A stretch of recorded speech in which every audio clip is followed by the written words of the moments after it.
सविस्तर पाहूयात। मंत्री नरहरी झिरवाळ यांच्या कार्यालयामधील भ्रष्ट तक्रारी एफडीए वरिष्ठ अधिकारी यांनी थेट सीएम कार्यालयाकडे, त्यानंतरच एसीबी थेट कारवाई झाली अशी शक्यता वर्तवली जाते। सूत्रांनी या संदर्भातली माहिती दिली आहे। नरहरी झिरवाळ यांच्या कार्यालयामधील भ्रष्ट कारभारासंदर्भात मुख्यमंत्री कार्यालय एफडीए वरिष्ठ अधिकारी यांनी तक्रार केलेली होती अशी माहिती सूत्रांच्या हवाल्याने मिळते।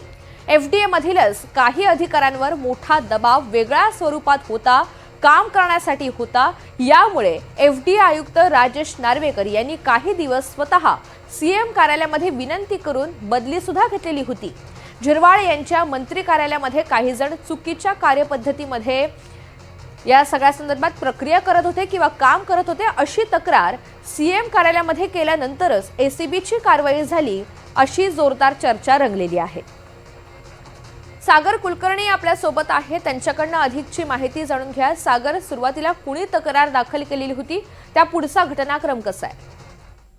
वास्तविकतेत गेले काही दिवस झिरवाळ यांच्या कार्यालयातनं वेगवेगळ्या पद्धतीने एफडीएच्या अधिकाऱ्यांवर खाली वेगवेगळ्या स्तरावर कारवाई करण्याचे आदेश दिले जात होते, ज्यातून वेगळ्या पद्धतीच्या स्वरूपामध्ये सूर एफडीएच्या अधिकाऱ्यांचा होता।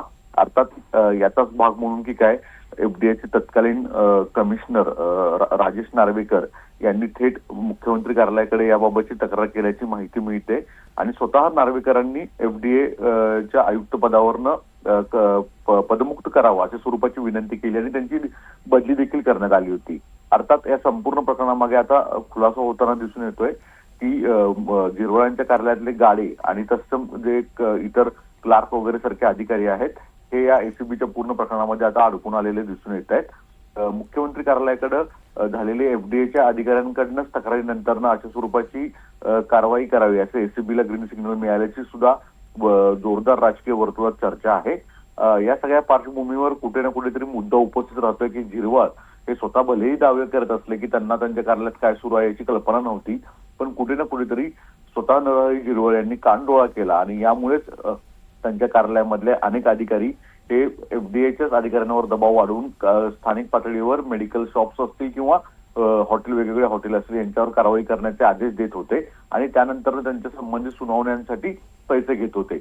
यामुळेच की काय अनेक अधिकाऱ्यांनी थेट मुख्यमंत्री कार्यालयाकडे तक्रारी केली आणि त्यानंतर मोठी कारवाई करण्यात आलेली आहे। आता मुद्दा उपस्थित राहतोय की झिरवाळ भलेही स्वतः सांगत असले की ते स्वतः दोषी नाही आहेत, पण त्यांच्या कार्यालयामध्ये जे अधिकारी अशा स्वरूपामध्ये कारवाई करण्यासाठी आदेश देत होते त्यांच्यावर नेमकी कारवाई झिरवाळ काय करणार आहेत आणि संबंधित संपूर्ण प्रकरणाकडे कानडोळा केला म्हणून झिरवाळांवर नेमकी कारवाई काय होते हे देखील पाहणं महत्त्वाचं असणार आहे। बरोबर सागर, धन्यवाद सविस्तर माहितीसाठी।